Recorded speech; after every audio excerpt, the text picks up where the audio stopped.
Oke, baik. Kali ini saya akan menjelaskan tutorial Genjutsu Software mulai dari awal ya, pengisian data-datanya sampai dengan Anda bisa melakukan transaksi mulai dari transaksi pembelian, transaksi penjualan, kemudian pelunasan hutang piutang, dan penggunaan fitur-fitur lainnya. Oke, saat pertama kali kita login menggunakan akun Genjutsu Software, kita akan diminta untuk input data perusahaan ya. Nah, di sini kita bisa isikan nomor telepon, alamat email, alamat,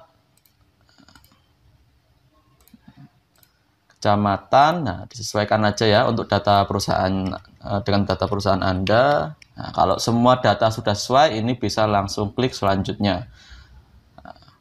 Pada bagian kedua, ini kita akan diminta untuk menentukan jenis usahanya. Jenis usaha ini yang Anda pilih tentunya akan mempengaruhi master akun laporan akuntansinya. Misalnya di sini saya pilih untuk toko bangunan ya. Ini kita bisa pilih apapun ya. Kalau misalnya di tempat Anda itu tidak ada dalam list, Anda bisa pilih yang paling mendekati terlebih dahulu. Nah, ini kita tidak perlu edit atau hapus, nanti bisa disesuaikan di proses selanjutnya. Oke, kalau sudah, ini bisa langsung klik selanjutnya.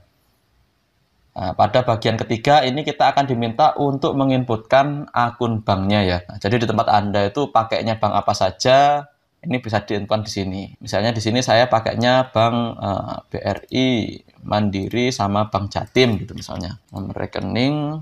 Nah, kalau sudah diisi detailnya, ini bisa langsung Anda klik simpan. Pada bagian ini, kita akan diminta untuk input akun kasnya ya. Nah, di sini Anda bisa sesuaikan di tempat Anda itu pengaturan pengelompokan kasnya itu bagaimana. Apakah Anda memisahkan untuk outlet itu ada kas kasir sendiri, kemudian ada kas operasional mungkin, atau ada kas sales ya. Kalau misalnya distributor biasanya ada kas sales itu kan ya, untuk mendata berapa uang yang dibawa sales. Nah, di sini misalnya untuk pengaturannya saya pisah menjadi 4 kas ya. Yang pertama kas sales, ini nantinya untuk penjualannya si sales itu uangnya masuk ke kas sales. Kemudian kas kasir ini untuk penjualan di outlet saya yang offline, tokonya langsung gitu kan, ke pelanggan offline. Kemudian ada kas operasional, ini untuk pengeluaran sehari-hari, mungkin ada kebutuhan untuk uang makan atau uang beli ATK, itu nanti diambil dari sini. Nah, kalau untuk kelebihannya ini akan masuk ke kas besar gitu. Kelebihan atau kekurangan itu akan diambil dari kas besar. Nah, ini saya simpan. Oke.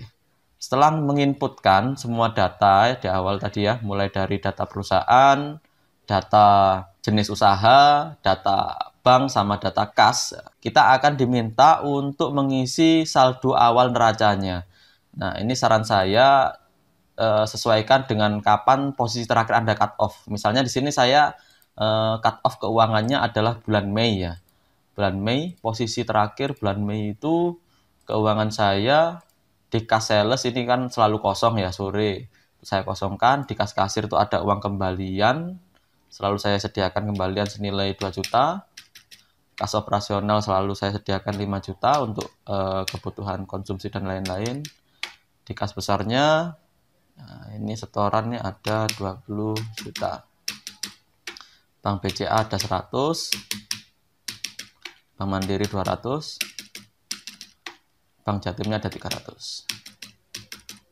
Nah, piutang ini dari pelanggan ini saya di datanya ada 150.000. Ini misalnya ya ini ya.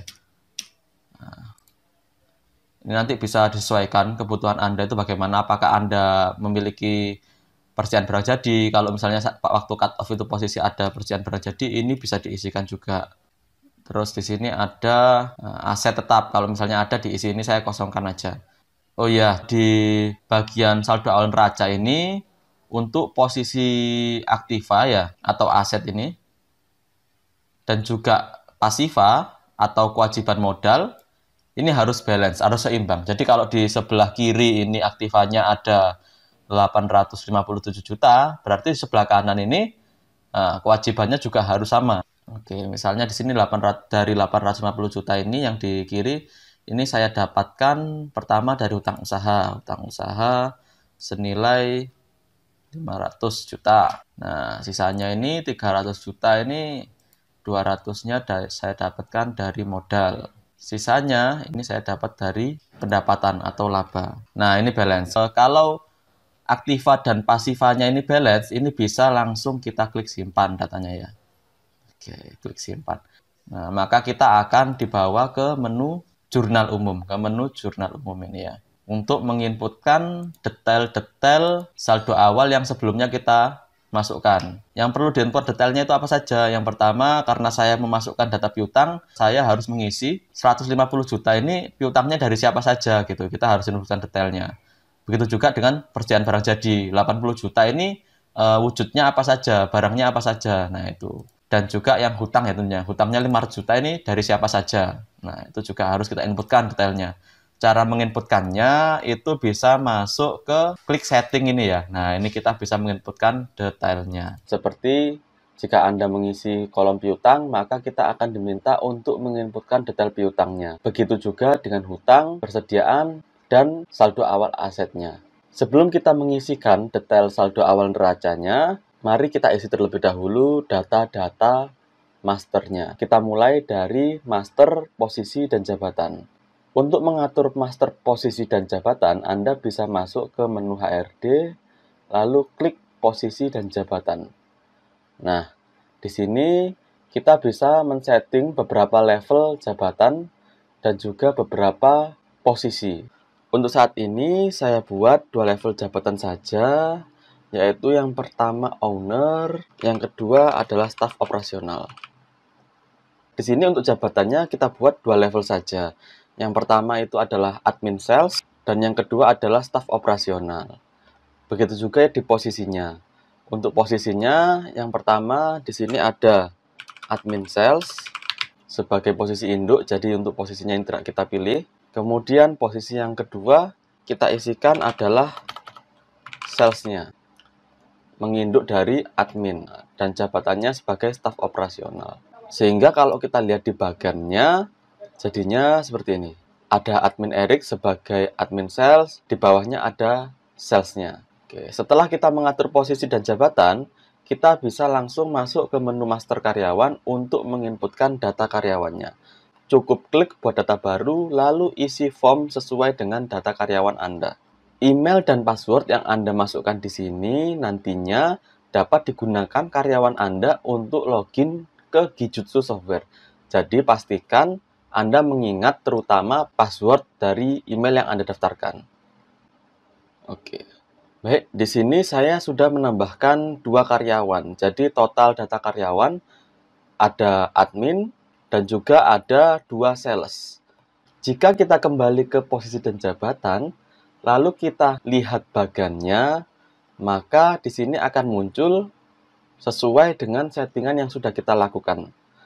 Yaitu ada admin sales, kemudian ada 2 karyawan di posisi sales. Oke, setelah mengisi data master posisi jabatan dan juga master karyawan, kita bisa langsung memberikan akses pada masing-masing karyawan. Untuk sales, Anda cukup memberikan menu untuk kunjungan ke lapangan, yaitu menu kunjungan sales. Kemudian, jika sales Anda sebelum berkunjung ke lapangan melakukan absensi di kantor, Anda bisa menyalakan akses untuk melakukan absen ya. Akses ke menu absen.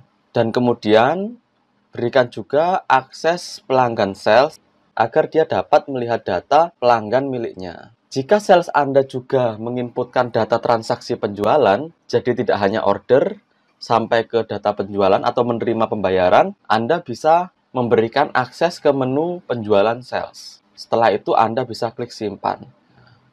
Sekarang mari kita atur akses untuk posisi admin. Agar menu yang tampil tidak terlalu banyak, saya akan hilangkan beberapa menu sehingga kita bisa terfokus pada menu-menu yang akan kita coba.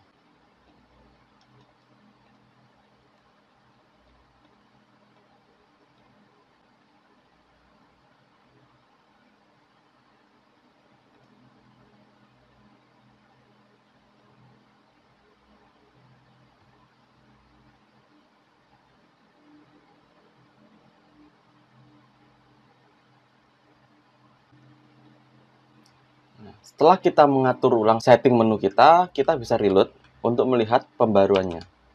Nah, pada bagian sebelah kiri, maka tampilannya akan lebih ringkas. Setelah menginput data master karyawan, kita bisa menginputkan data master pelanggan. Untuk cara mengisikan pelanggan, Anda bisa masuk ke menu penjualan, kemudian masuk ke menu pelanggan.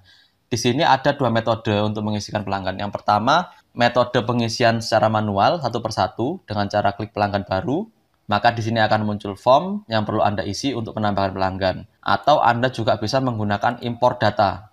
Import data ini nanti menggunakan Excel. Kalau data pelanggannya banyak, saran saya diisikan menggunakan import. Ini saya contohkan dulu untuk mengisi pelanggan manual. Di sini misalnya nama pelanggan D. Sofyan. Ini tidak wajib diisi, alamat.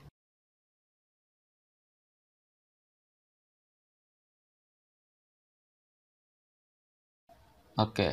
Sini ada tag lokasi ya, kolom tag lokasi. Anda bisa mengisikannya secara manual dan diketik longitude latitude-nya. Saat tiba di lokasi pelanggan, sales Anda juga bisa klik ini.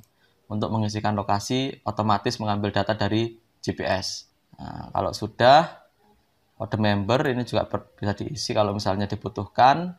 Kemudian untuk grup price list ya, jadi untuk grup price list ini kita ada fitur yang namanya grup price list. Itu fungsinya untuk mengkelompokkan harga penjualan barang berdasarkan grup pelanggannya. Jadi misalnya Anda punya beberapa pelanggan ya, yang nanti harganya beda. Ada pelanggan ecer, mungkin pelanggan grosir, atau bisa juga berdasarkan berdasarkan membernya. Misal member silver, nanti ada member gold gitu.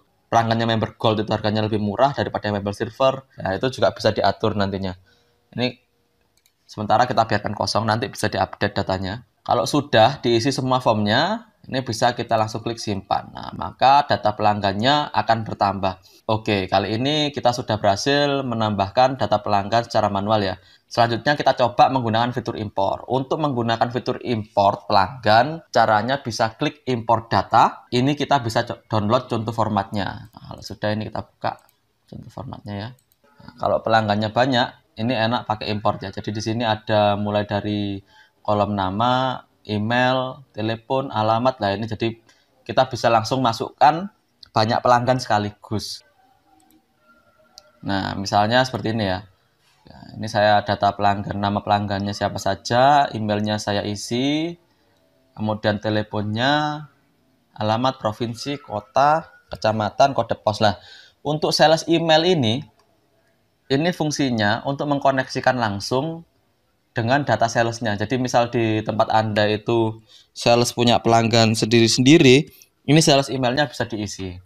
Nah, di sini kita tadi kan sudah menambahkan ya, Adam sales. Nah, sales emailnya saya isikan untuk yang Adam. Yang Adam ini kita coba isikan pakai impor. Nanti sisanya kita isikan manual. Yang Adam ini kita koneksikan pelanggannya dengan salesnya menggunakan impor. Kemudian nantinya sisanya ini kita koneksikan secara manual. Caranya klik import data, kemudian klik choose file. Lalu pilih file yang baru saja kita siapkan. Oke, otomatis di sini datanya akan masuk ya. Nah, data-data yang barusan kita siapkan. Kalau sudah ini bisa langsung klik simpan. Nah, maka datanya otomatis akan masuk di sini semua. Dan data yang tadi kita isikan sales emailnya itu otomatis akan terkoneksi sama sales kita. Nah, di sini pelanggan ini. Nah, langsung terkoneksi. Ini Saude, Ude Lutfi, Diana, Mandiri, Maju Jaya. Ini langsung koneksi. Sales Dio ini kita bisa koneksikan manual dan pelanggan caranya dengan cara klik pelanggan ini. Lalu klik tambah pelanggan. Nah, ini kita bisa tambahkan manual. Nah, ini kita tambahkan manual seperti itu. Oke, sekarang kita sudah punya pelanggan. Kita bisa inputkan untuk data masternya. Kita kembali ke menu jurnal umum ya. Bisa langsung klik data neraca belum lengkap atau manual dari akuntansi ini masuk ke menu jurnal umum. Nah, kayak ini. Oke, untuk menginputkan data awalnya, ini kita bisa klik setting. Lalu input saldo awal piutang. Nah, piutang ini saya tidak terlalu banyak, jadi saya contohkan manual saja. Sudah simpan. Kita input lagi piutang lagi. Bisa. Utang awal 02. Nah, ini kalau satu persatu caranya seperti ini ya. Nah, nanti untuk yang hutang kita inputkan secara manual.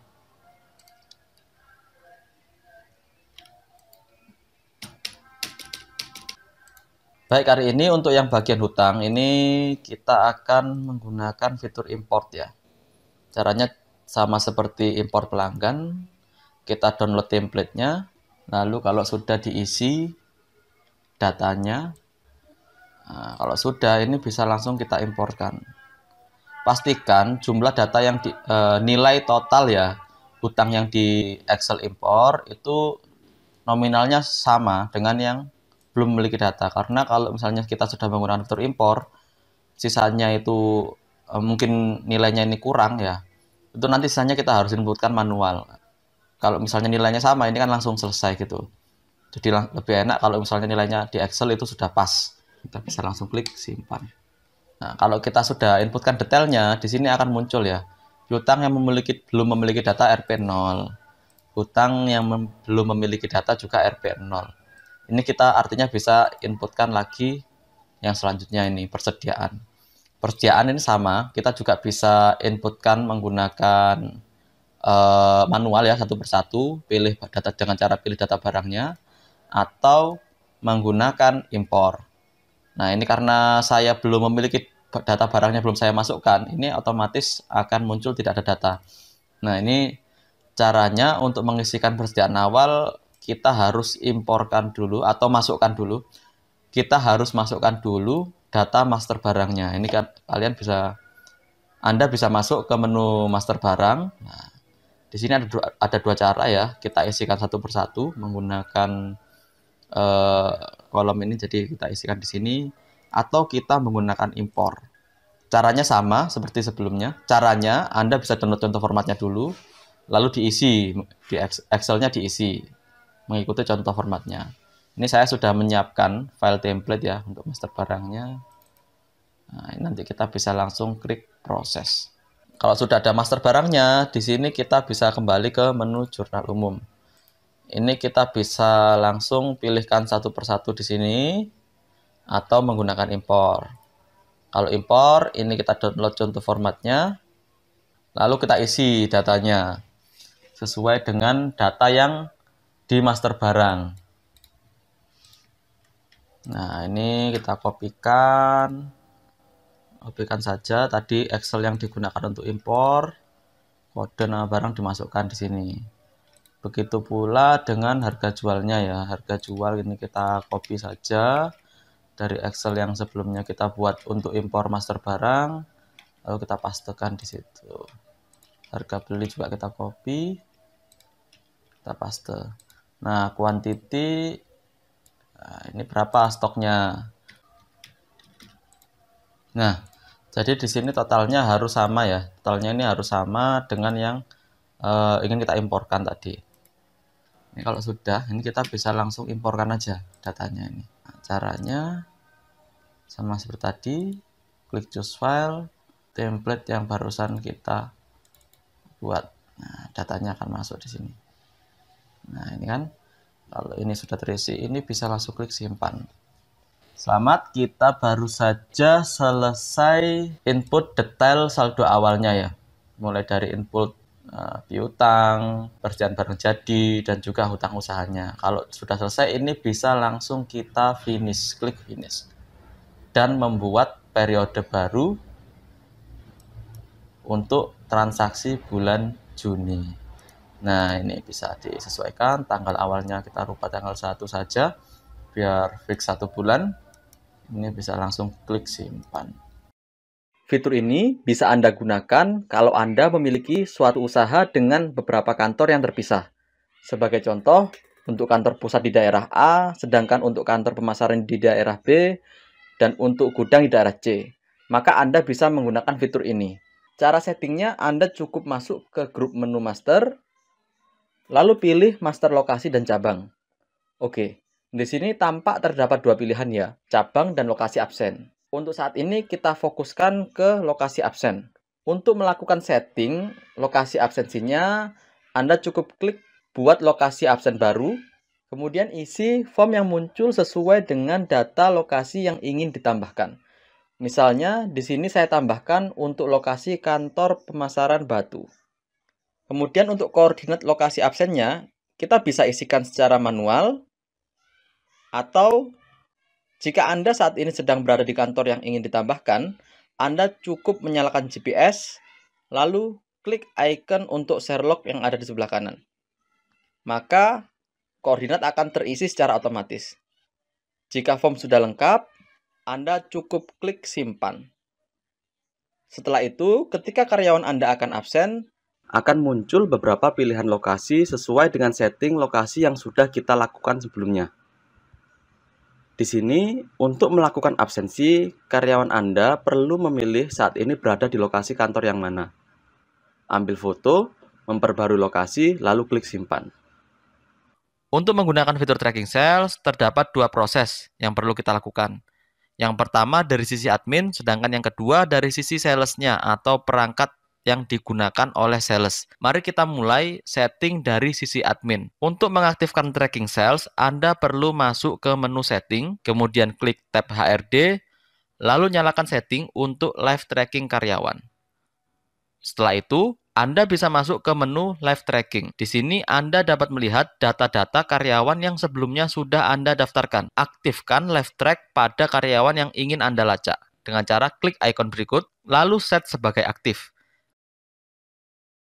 Kemudian, untuk device, jika sales login di beberapa perangkat, di sini akan muncul pilihan untuk perangkatnya.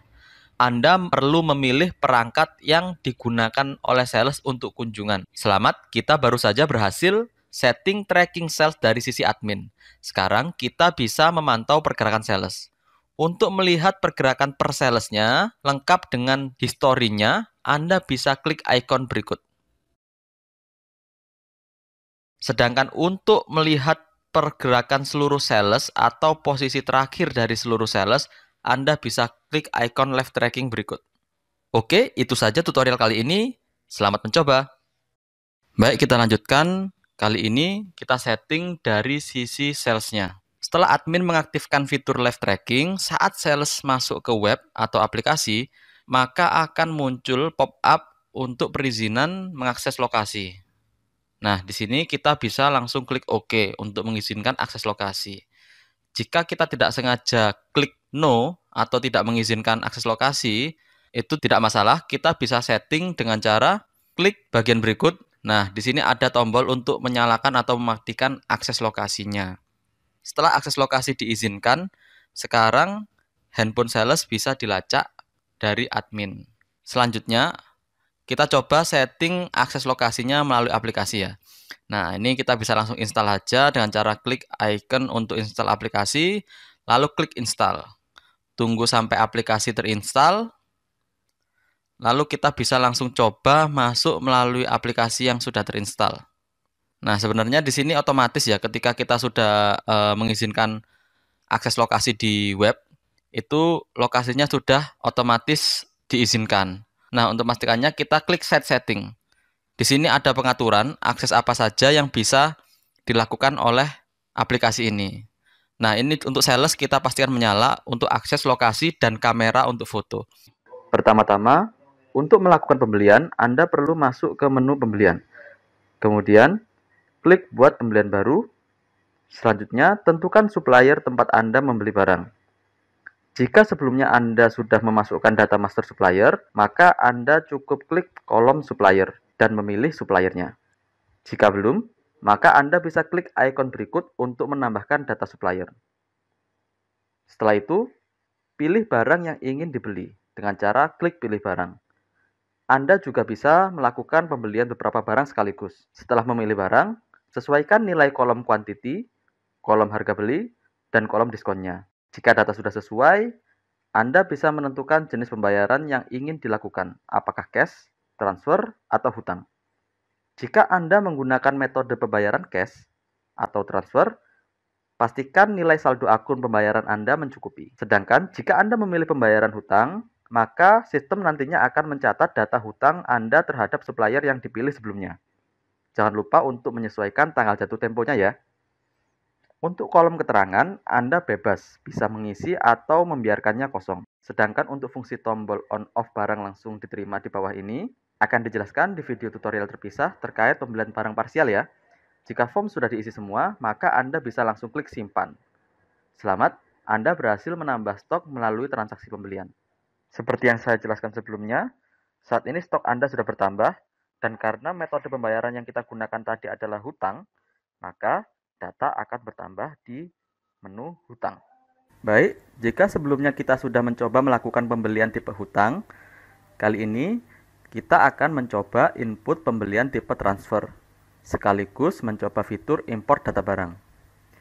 Dengan fitur import data barang, Anda dapat mengambil data barang dari transaksi sebelumnya, sehingga waktu Anda akan menjadi lebih hemat, karena Anda tidak perlu lagi melakukan pengulangan, memilih barang, menyesuaikan harga, dan juga diskon. Seperti sebelumnya, untuk melakukan pembelian, kita masuk ke menu pembelian lalu klik buat pembelian baru. Kemudian tentukan supplier tempat Anda membeli barang. Untuk menggunakan fitur import barang, Anda cukup klik tombol import barang yang ada di bawah ini. Lalu pilih data barang dari transaksi mana yang ingin Anda ambil. Maka otomatis barang akan terisi sesuai dengan transaksi yang Anda pilih. Selanjutnya, untuk melakukan pembayaran tipe transfer, Anda dapat merubah jenis pembayaran menjadi transfer dan menentukan akun pembayaran mana yang akan Anda gunakan. Sebelum Anda menyimpan data, isi kolom jumlah uang sesuai dengan tagihan, atau Anda juga bisa klik tombol pas untuk mengisi kolom jumlah uang sesuai dengan tagihan secara otomatis. Jika data sudah sesuai, Anda bisa langsung klik simpan. Selamat, kita baru saja berhasil menggunakan fitur import barang dan melakukan transaksi pembelian menggunakan metode pembayaran transfer. Langsung saja kita mulai tutorial cara membuat jadwal kunjungan sales. Untuk membuat jadwal kunjungan, Anda perlu masuk ke menu jadwal kunjungan sales. Kemudian klik buat data baru. Tentukan tanggal kunjungan, lalu pilih data sales yang ingin dibuatkan jadwalnya. Isi kolom keterangan jika perlu, kemudian nyalakan wajib ambil foto dan wajib ambil tag lokasi jika sales diwajibkan untuk mengambil foto dan share log saat tiba di lokasi pelanggan. Setelah itu, tambahkan data pelanggan mana saja yang perlu dikunjungi. Jika data sudah sesuai, Anda dapat klik simpan. Selamat, kita baru saja berhasil membuat jadwal kunjungan sales. Sekarang kita sudah memiliki dua jadwal kunjungan pada tanggal 3 Juni, yaitu untuk sales Deo dan sales Ervan. Mari kita coba fitur duplikat jadwal. Dengan fitur duplikat jadwal, Anda dapat menduplikat atau mengcopy jadwal kunjungan yang sebelumnya Anda buat ke tanggal lainnya. Langsung saja kita coba, misalnya di sini kita memiliki dua jadwal untuk sales Deo dan sales Ervan pada tanggal 3 Juni. Dan kita ingin menduplikat jadwalnya agar sales berkunjung ke rute yang sama pada minggu selanjutnya, yaitu tanggal 10 Juni dan tanggal 17 Juni. Caranya, Anda cukup klik duplikat jadwal, kemudian untuk jenis duplikat di sini terdapat dua pilihan. Yang pertama adalah rentang waktu dan yang kedua adalah tanggal tertentu. Untuk duplikat yang berdasarkan rentang waktu, bisa Anda gunakan ketika Anda ingin menduplikat jadwal dari suatu tanggal ke rentang waktu tertentu. Misalnya, selama 1 bulan penuh, toko yang dikunjungi listnya sama. Nah, ini bisa menggunakan duplikat jadwal rentang waktu. Sedangkan untuk kasus saat ini, kita ingin menduplikat jadwal ke minggu depan, kita bisa menggunakan jenis duplikat yang kedua, yaitu duplikat tanggal tertentu. Caranya, pertama tentukan jadwal yang ingin diduplikat. Nah, kemudian tentukan tujuan tanggal duplikatnya. Misalnya di sini, karena rutenya seminggu sekali, berarti saya duplikat ke tanggal 10 dan tanggal 17. Pilih tanggal 10, lalu klik tambah tanggal, dan pilih tanggal 17, kemudian klik tambah tanggal lagi. Kemudian kita bisa langsung klik simpan untuk menduplikat jadwalnya. Nah, sekarang bisa kita lihat jadwal tanggal 3 sudah terduplikat ke tanggal 10 dan ke tanggal 17. Kita coba untuk simulasi pertama, yaitu sales kunjungan sesuai dengan rute yang sudah dibuat. Baik, langsung saja kita mulai video tutorial kunjungan sales. Pada video tutorial kali ini, kita akan mencoba simulasi kunjungan sales di mana sales berkunjung sesuai dengan jadwal yang sudah dibuat. Untuk melakukan kunjungan, Anda perlu masuk ke menu kunjungan sales. Di sini, Anda dapat melihat data pelanggan mana saja yang harus dikunjungi, lengkap dengan data tagihannya. Untuk laporan check-in saat Anda tiba di lokasi pelanggan, Anda perlu membagikan foto dan share lokasi. Caranya, cukup klik data pelanggan yang sedang dikunjungi saat ini, kemudian klik ambil foto, tunggu sampai kotak kamera muncul, Kemudian klik ambil foto lagi untuk menyimpan gambarnya. Di sini Anda bisa mengambil beberapa foto sekaligus. Caranya sama seperti tadi, cukup klik ambil foto, kemudian klik ambil foto lagi untuk menyimpan gambarnya. Jika Anda menggunakan smartphone, Anda juga bisa menggunakan kamera belakang dengan cara klik switch kamera setelah kotak kamera muncul. Selanjutnya, untuk membagikan lokasi, Anda cukup klik perbarui lokasi. Pastikan GPS smartphone Anda menyala agar lokasinya dapat terdeteksi. Jika Anda sudah mengambil foto dan memperbarui lokasi, Anda bisa klik simpan. Selamat, Anda baru saja selesai laporan check-in atau laporan tiba di lokasi pelanggan. Setelah Anda laporan check-in, klik sekali lagi data pelanggannya. Sekarang Anda bisa input order melalui tab permintaan penjualan, melakukan penagihan melalui tab penerimaan piutang, dan input stok pelanggan melalui tab stok pelanggan. Anda juga bisa menginputkan deskripsi laporan hasil kunjungan pada kolom hasil kunjungan dan komplain pelanggan, kemudian melampirkan tanda tangan pelanggan jika perlu. Langsung saja kita coba untuk order melalui tab permintaan penjualan. Untuk input order, klik tambah barang, lalu pilih barang yang ingin dibeli oleh pelanggan. Kemudian, sesuaikan nilai kuantiti dan harganya. Selanjutnya, jika pelanggan Anda memiliki piutang, Anda bisa masuk ke tab penerimaan piutang untuk melaporkan penagihan yang Anda lakukan. Klik buat data penagihan, kemudian pilih tagihan yang Anda terima. Tentukan akun pembayarannya, apakah transfer atau cash. Dan terakhir, isi kolom dibayar sesuai dengan nilai tagihan yang Anda terima. Jika Anda diwajibkan untuk melaporkan stok yang dimiliki oleh pelanggan, Anda bisa masuk ke tab stok pelanggan. Setelah itu, klik tambah barang, lalu pilih barang yang ingin dilaporkan sisa stoknya.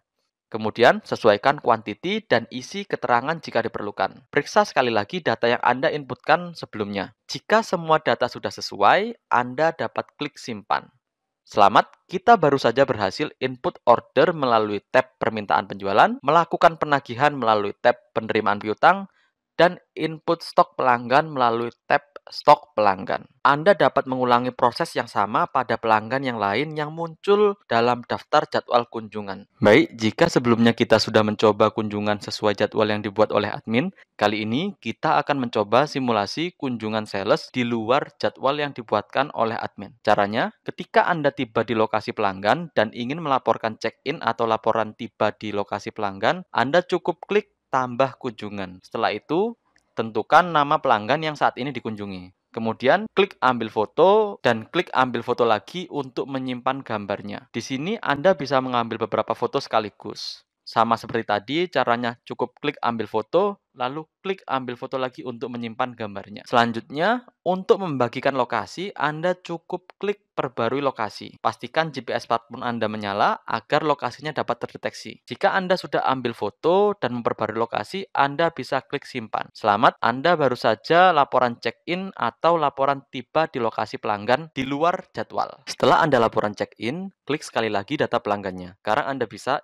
input order melalui tab permintaan penjualan, melakukan penagihan melalui tab penerimaan piutang, dan input stok pelanggan melalui tab stok pelanggan. Anda juga bisa menginputkan deskripsi laporan hasil kunjungan pada kolom hasil kunjungan dan komplain pelanggan, kemudian melampirkan tanda tangan pelanggan jika perlu. Langsung saja kita coba untuk order melalui tab permintaan penjualan. Untuk input order, klik tambah barang, lalu pilih barang yang ingin dibeli oleh pelanggan. Kemudian, sesuaikan nilai kuantiti dan harganya. Selanjutnya, jika pelanggan Anda memiliki piutang, Anda bisa masuk ke tab penerimaan piutang untuk melaporkan penagihan yang Anda lakukan. Klik buat data penagihan, kemudian pilih tagihan yang Anda terima. Jika Anda diwajibkan untuk melaporkan stok yang dimiliki oleh pelanggan, Anda bisa masuk ke tab stok pelanggan. Setelah itu, klik tambah barang, lalu pilih barang yang ingin dilaporkan sisa stoknya.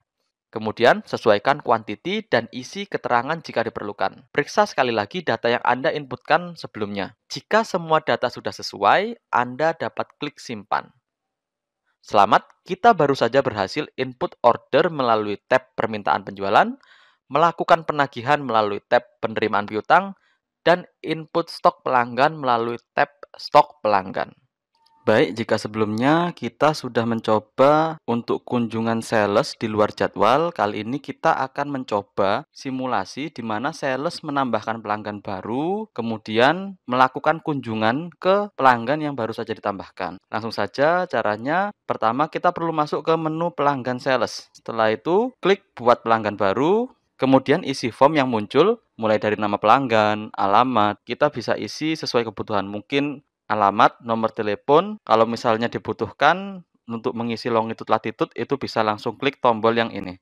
Nah, kalau misalnya tidak dibutuhkan, kita bisa biarkan kosong. Kalau form sudah terisi semua, kita bisa langsung klik simpan. Oke, selanjutnya kita kembali ke menu kunjungan sales. Mirip seperti kunjungan sales di luar jadwal ya. Kita langsung klik tambah kunjungan, kemudian klik nama pelanggan. Kemudian cari data pelanggan yang baru saja kita tambahkan. Ambil foto, kemudian perbarui lokasi, lalu klik simpan. Setelah Anda laporan check-in, klik sekali lagi data pelanggannya. Sekarang Anda bisa input order melalui tab permintaan penjualan. Langsung saja kita coba untuk order melalui tab permintaan penjualan. Untuk input order, klik tambah barang, lalu pilih barang yang ingin dibeli oleh pelanggan. Kemudian sesuaikan nilai kuantiti dan harganya. Baik, setelah kita membuat master periode, di sini kita sudah bisa melakukan transaksi ya untuk periode tanggal 1 Juni sampai dengan 30 Juni. Sebelum kita mencoba melakukan transaksi, nah ini kan menunya sangat banyak, ini kita kurangi saja dan kita fokuskan ke fitur-fitur terkait usaha distributor ya atau usaha retail. Nah, ini cara untuk mengatur menunya, tampilan yang ada di sebelah kiri ini kita bisa masuk ke menu master karyawan dulu, lalu klik hak akses. Nah, ini saya login menggunakan akun admin Erik. Ini kita bisa atur menunya dengan cara klik hak akses. Nah, menu-menu yang sekiranya kita tidak pakai, ini kita bisa hilangkan. Misalnya saya tidak akan mendemokan terkait izin cuti, pesanan, kunjungan sales ini nantinya dipakai untuk karyawan yang posisinya sales. Jadi saya di sini sebagai admin hanya membuat jadwal saja. Jam kerja lembur, tracking sales ini nanti kita juga coba. Gaji history kita hilangkan dulu, penjualan sales kita hilangkan dulu. Jadi ini penjualan sales nanti di sisi salesnya ya. Kemudian di penjualan yang kita akan coba ini cukup untuk pelanggan, penjualan, dan juga permintaan penjualan untuk melihat data order dari salesnya. Kemudian jurnal penjualan, nah ini cukup.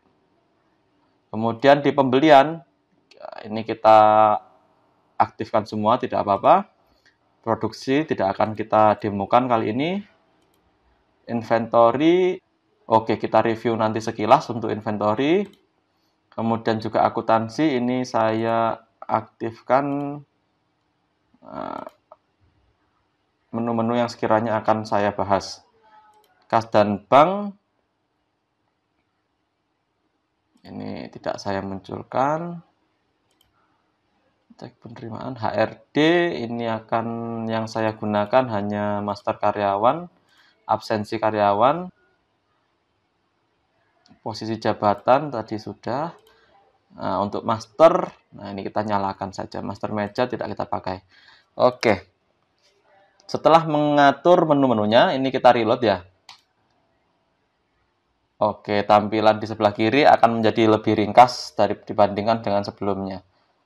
Nah, sekarang kita mulai review apa saja yang baru saja kita inputkan ya waktu di input data awal itu. Kita lihat di laporan neracanya. Nah, pada data awal di sini kita menginputkan data kas dan bank senilai Bank BCA ada 100, Mandiri 200, Jatimnya 300, kemudian kas kasir, operasional dan kas besar masing-masing juga sudah terinput di data neracanya sudah terekam. Di sini piutangnya yang kita inputkan 150 juta dan juga hutangnya di sini 500 juta. Ini kita bisa pantau dari menu hutang piutang ya di sini. Jadi data yang kita inputkan sebelumnya itu akan terekam di menu hutang piutang. Nantinya di menu hutang piutang ini bisa kita lihat semuanya mulai dari tanggal transaksinya yang kita inputkan, kemudian tanggal jatuh temponya. Nah, kemudian juga ini tanggal keterangannya dari siapa, nomor invoice-nya, jumlah tagihannya. Kalau pengen lihat dibayarnya berapa, ini bisa langsung klik setting lalu nyalakan kolom dibayarnya. Begitu juga dengan yang di piutang. Di sini kita bisa lihat detail piutang yang kita inputkan, mulai dari tanggal, nama, tanggal jatuh tempo. Nah, ini bisa kita munculkan jika dibutuhkan. Kemudian terkait data stok, ya ini data stoknya. Yang 80 juta kita inputkan ini sudah masuk juga di inventory. Kita bisa lihat di master barang. Nah, di sini stoknya sudah masuk semua. Satuannya, pieces, masing-masing sudah masuk semuanya. Karena kita sudah punya stok, ini kita bisa coba langsung untuk menginputkan penjualan ya. Jadi penjualan di sini itu bisa melalui banyak rute ya untuk pengeluaran barangnya itu. Pertama dari kasir. Nah, kita bisa jual dari kasir. Kita juga bisa jual dari menu penjualan secara langsung. Kita juga bisa jual lewat si salesnya. Nah, kita coba terlebih dahulu yang pertama dari kasir. Kita jual dari kasir. Misalnya di sini ada bata merah ini kita jual 1000. Nah, ini tinggal diklik aja. Nah, nanti datanya akan pindah ke sebelah kanan. Kalau misalnya ada scanner ya, ini bisa menggunakan scan. Nah, scan apa namanya yang kamera barcode ya, atau mungkin scan yang modelnya garis. Jadi bisa menggunakan scanner juga untuk penjualan dari kasir ini. Mirip seperti di minimarket pada umumnya. Kemudian di sini defaultnya ya karena apa namanya pelanggannya offline ya, biasanya ini defaultnya masuk ke pelanggan. Kalau misalnya Anda ingin didetailkan ke pelanggan tertentu, ini bisa juga disesuaikan di sini. Siapa pelanggannya, seperti itu. Nah, ini kalau sudah bisa klik simpan. Oke, kita pantau di master barang. Di sini ada tercatat pengeluaran. Masing-masing 1000, ini sudah berkurang stoknya. Oke, selanjutnya selain penjualan dari kasir, di sini kita juga bisa melakukan penjualan dari menu penjualan secara langsung. Nah, ini hampir sama ya. Ini kita bisa milih pelanggannya dulu, siapa, kemudian mungkin agen salesnya. Nah, ini tidak wajib, bisa dikosongi kalau misalnya tidak diisi. Jadi ini penjualan misal dari admin saja. Kemudian dipilih barangnya yang dijual. Misalnya di sini saya jual 500. Nah, metode bayar ini kita bisa tentukan cash, transfer, atau piutang gitu kan. Kalau piutang, nah ini kalau misalnya kita pilih piutang, otomatis datanya itu akan masuk di menu piutang juga. Maju Jaya senilai 1,7. Nah, ini di menu piutang ini akan tercatat penambahan piutang baru Maju Jaya senilai 1,7. Nah,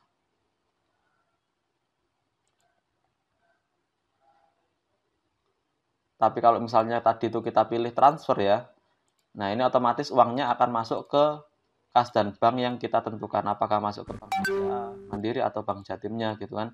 Atau kalau cash ini akan masuk ke kasnya gitu kan. Sekarang kita mulai masuk ke fitur-fitur terkait sales. Nah, di sini fitur-fitur terkait sales ya. Agar sales bisa login, nah, tentunya di sini kita perlu berikan salesnya itu hak akses. Misalnya di sini sales Adam, saya berikan hak akses ke menu kunjungan sales tentunya untuk dia melakukan kunjungan, kemudian menu penjualan sales untuk salesnya itu agar bisa menginputkan penjualan juga. Jadi kalau salesnya itu di tempat Anda cuma input order, itu cukup diberikan akses ke menu kunjungan sales saja. Tapi kalau sales itu juga input transaksi penjualannya, jadi nggak cuma terima PO-nya aja, itu dikasih menu penjualan sales. Jadi dia biar bisa mengolah datanya sendiri. Kemudian di sini kita juga perlu berikan salesnya ke menu pelanggan sales. Nah, ini bisa langsung kita klik simpan. Oh iya, kalau misalnya sales perlu absensi di kantor, ini kita berikan juga akses ke menu absen. Nah, ini. Jadi nanti misal sales absen di kantor dulu, itu bisa menggunakan menu absensi. Untuk lokasinya agar karyawan tuh bisa melakukan absensi, ini kita perlu setting lokasi absennya ya. Nah, ini lokasi absennya. Kita bisa tambahkan beberapa titik kalau misalnya ada kantor cabang atau mungkin kantor-kantor yang lain ya di tempat yang berbeda untuk titik absennya, itu bisa klik tambah lokasi baru. Nah, tinggal ditambahkan mungkin kantor pemasaran atau mungkin ada yang bagian gudang sendiri areanya, itu bisa ditambahkan di sini. Oke, karena ini saya sudah ada lokasinya untuk kantor pusat, ini misalnya saya contohkan untuk lokasi absen baru. Misalnya di sini lokasi absen barunya untuk kantor pemasaran gitu ya. Kantor pemasaran. Nah, ini tinggal klik ini aja. Nah, otomatis akan terisi. Saran saya kalau misalnya untuk men-setting lokasi absen ini menggunakan smartphone agar lokasinya itu lebih akurat, karena kalau menggunakan laptop itu biasanya dia akurasinya selisih 100 meter, bahkan kalau laptop-laptop lama itu bisa sampai dengan 1000 meter. Oh ya, alamat ini bisa kita isikan juga. Nah, nantinya ini kita coba langsung login ya menggunakan akun salesnya. Jadi di sini saya buka 2 tab ya. Ini untuk posisi adminnya, yang di kanan ini untuk posisi salesnya. Sekarang kita coba login menggunakan akun salesnya. Oh ya, sebelumnya saya ingin tunjukkan apa yang terjadi kalau salesnya belum diberikan akses untuk login ya. Belum diberikan akses atau tidak diberikan akses sama sekali. Jadi saat kita mencoba login menggunakan email yang belum diberikan akses, nah maka akan muncul notifikasi, mohon maaf Anda tidak memiliki akses ke aplikasi. Nah ini artinya belum diberikan akses. Kalau kita coba login menggunakan email yang sudah diberikan akses, maka yang akan muncul adalah menu-menu yang kita berikan kepada salesnya. Nah, mulai dari absen, kunjungan sales, dan juga penjualannya. Kemudian di sini ada juga pelanggan sales yang isinya pelanggan-pelanggan yang sebelumnya kita koneksikan dengan si sales. Sekarang untuk absen. Nah, untuk absen karyawan atau sales ini cukup masuk ke menu absen ini ya, lalu klik masuk. Nah, maka otomatis di sini akan membuka box foto ya. Ini bisa langsung klik ambil foto. Lalu ini bisa juga ditentukan dia posisi saat ini di mana. Apakah di kantor pusat atau di kantor pemasaran Candi yang baru saja kita setting. Kalau misalnya ini di kantor pusat, bisa pilih kantor pusat. Lalu klik perbarui lokasi untuk Sherlock. Nah, ini akan terdeteksi ya di sini jaraknya dari kantor berapa. Kalau jaraknya terlalu jauh, ini maka karyawan tidak akan bisa absen. Nah, berarti ini saat ini kita di kantor pemasaran jaraknya 1 yang baru saja kita setting. Ini bisa langsung kita klik simpan. Untuk mengatur radius jaraknya maksimal berapa, itu bisa masuk ke setting general. Nah, di sini ada radius absensi karyawan berapa meter. Ini saya setting 1000 meter. Artinya kalau misalnya karyawan kurang dari 1000 meter, dia tidak bisa absen seperti itu. Selanjutnya, kalau sales di tempat Anda itu berkunjungnya mengikuti jadwal yang sudah ditentukan, ya, Anda bisa membuat jadwalnya dari akun admin ini ya, di menu jadwal kunjungan.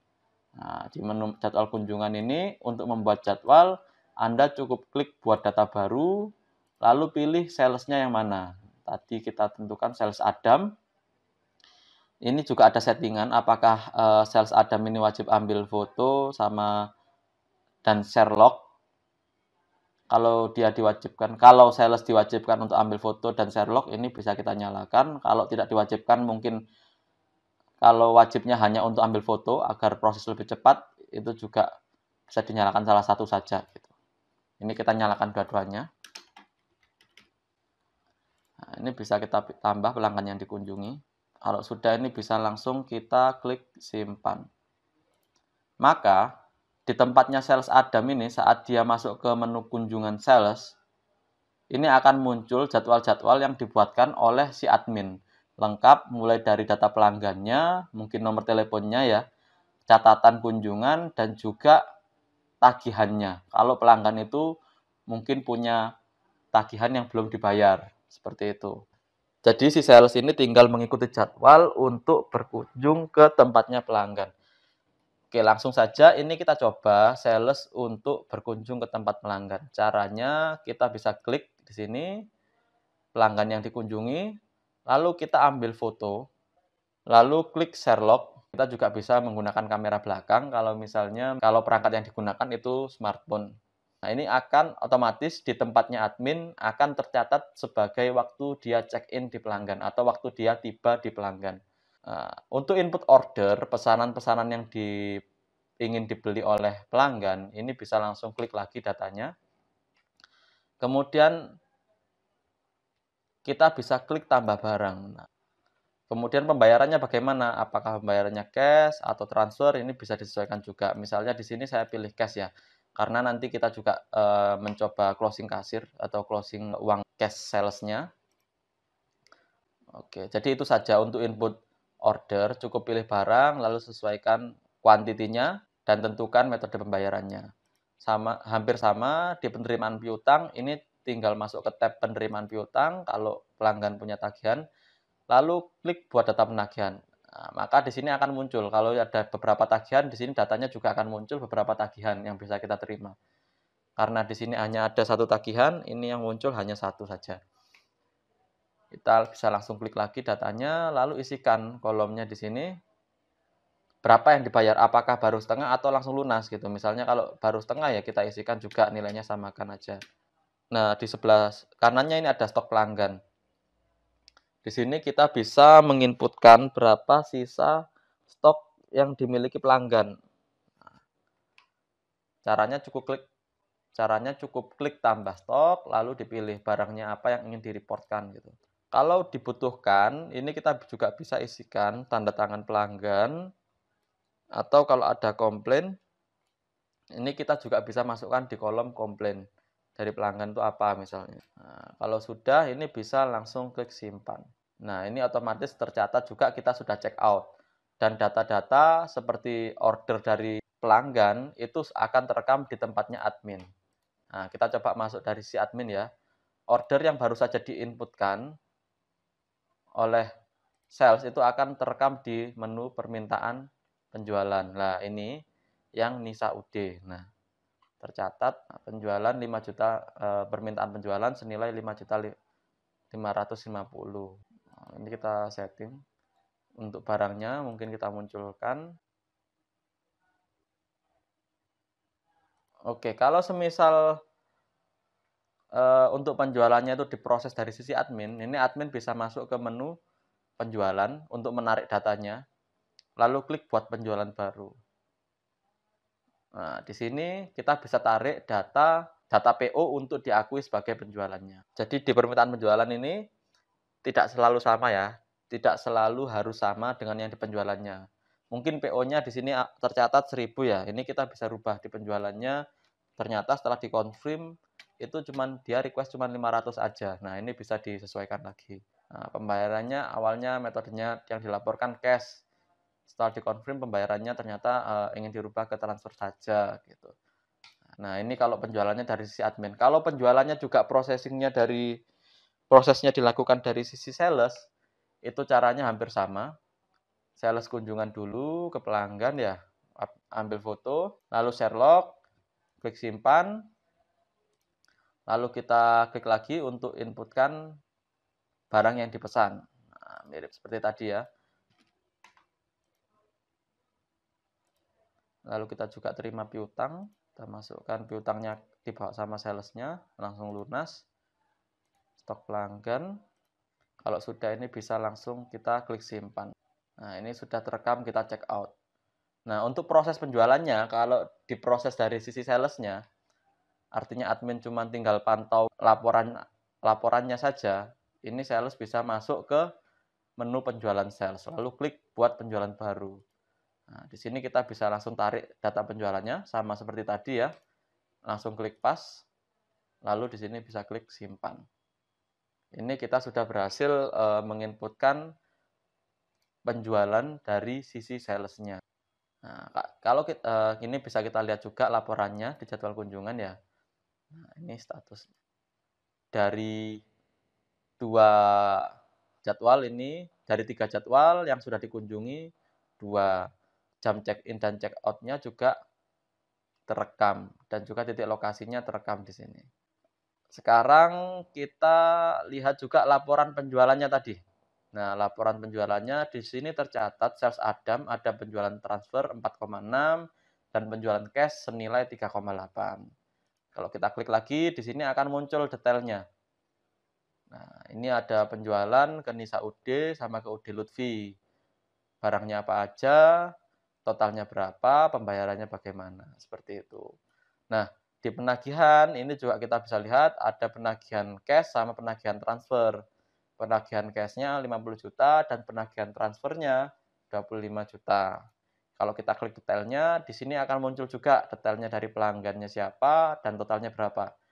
Untuk penagihan ini kita perlu confirm ulang dari sisi admin untuk mengakui bahwa uangnya ini sudah masuk. Jadi di sini awal itu statusnya masih pending ya. Nah, statusnya masih pending, ini kita perlu akui terima terlebih dahulu. Akui kalau sudah diterima terlebih dahulu. Caranya bagaimana? Caranya Anda perlu masuk ke menu kas dan bank ya. Lalu klik penerimaan. Nah, di sini lalu klik lagi buat penerimaan baru. Untuk jenis transaksinya, kita pilih penerimaan penagihan sales, lalu klik tambah data. Otomatis di sini akan muncul data-data tagihan yang belum kita approve ya. Jadi penagihan yang belum kita approve. Kalau tagihannya sudah masuk, yang ke Bank Mandiri, ini kita bisa checklist. Dan kas sales waktu sore hari kalau sudah benar-benar sudah masuk, ini kita juga bisa checklist. Lalu kita klik simpan. Nah, ini kalau misalnya sudah selesai, ini kita bisa langsung klik simpan lagi untuk approve. Maka status di penagihan ini akan berubah menjadi approve. Dan uangnya akan mempengaruhi di laporan piutangnya. Nah, ini kalau kita masuk ke menu piutang ya sekarang, ini akan tercatat pembayarannya. Nah, yang tadi ini lunas, diakui oleh admin Erik.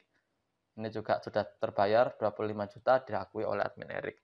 Nah, jadi itu kalau kunjungannya mengikuti jadwal. Kalau kunjungannya tidak mengikuti jadwal, caranya bagaimana? Caranya sales masuk ke menu kunjungan sales ya. Jadi semisal sini kan ada 3 jadwal. Nah, sekarang sales ternyata waktu pulang itu ada tugas tambahan untuk melakukan penagihan gitu. Di tengah jalan ada tambahan gitu. Nah, itu bisa langsung melaporkan kunjungannya secara manual dengan cara klik tambah kunjungan. Jadi tidak dijadwalkan oleh admin. Nah, di sini sama ya, ambil foto, kemudian share log, dan selanjutnya pilih pelanggannya, siapa yang dikunjungi. Misalnya di sini Maju Jaya. Nah, otomatis di sini akan tercatat di Maju Jaya ini tercatat proses atau check-in. Nah, lalu sama seperti tadi kita inputkan pesanan order dari Maju Jaya. Hasil kunjungan ini tidak wajib, juga kita tidak isi tidak apa-apa. Kalau sudah ini bisa langsung kita klik simpan. Nah, lalu kita proses lagi ke penjualan. Sama seperti tadi. Kita tarik datanya yang baru saja kita buat. Kalau sudah, ini tinggal kita isikan kolomnya jumlah bayar ya. Klik pas saja, lalu kita klik simpan. Nah, ini sudah selesai untuk kunjungan di luar jadwal. Semisal sales menemukan pelanggan baru dan ingin mencatat data pelanggannya, sales itu bisa masuk ke menu pelanggan sales. Lalu klik buat pelanggan baru. Nah, kalau sudah ini kita bisa klik simpan. Nah, otomatis akan bertambah pelanggan baru milik si sales. Jadi ini pelanggan baru yang ditambahkan oleh sales tidak bisa dilihat oleh sales lainnya. Hanya bisa dilihat oleh admin dan sales yang membuat data pelanggannya saja.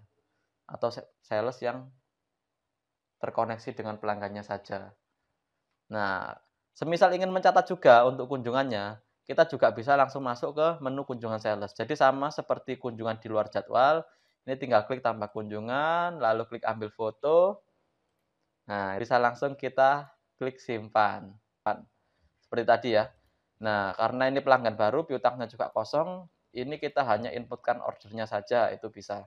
Atau mungkin bahkan ini tidak inputkan order, hanya untuk mencatat kunjungan saja, ini kita biarkan kosong. Nah, ini bisa langsung kita simpan. Jadi di sini kita sudah tercatat berkunjung, cuman tidak ada order. Seperti itu. Ini kalau kita lihat di jadwal kunjungan,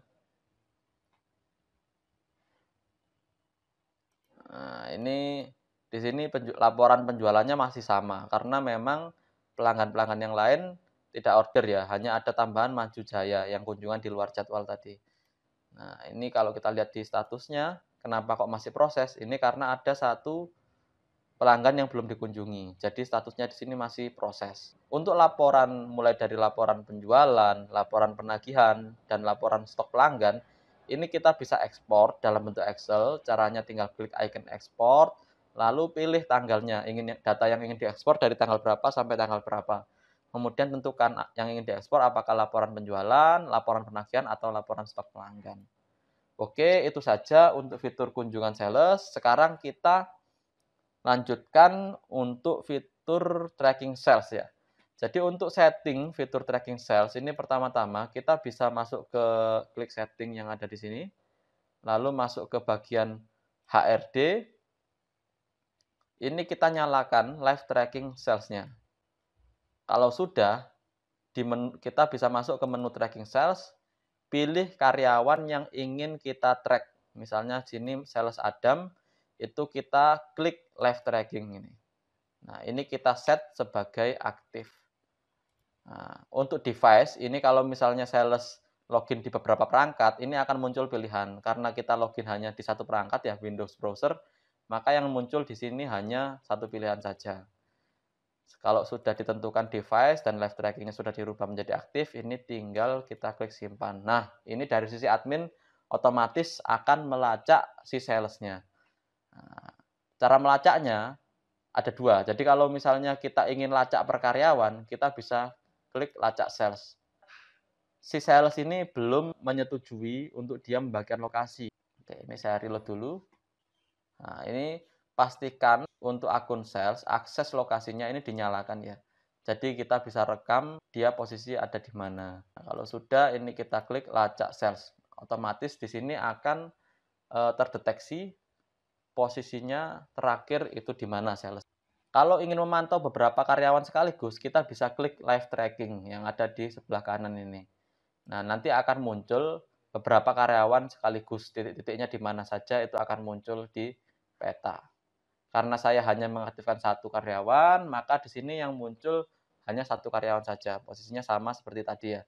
Nah, terekam 16.44, menit detik ke-26 di Menyanggong. Nah, selanjutnya karena stoknya sudah berkurang ya. Kalau kita lihat di master barang stoknya sudah menipis.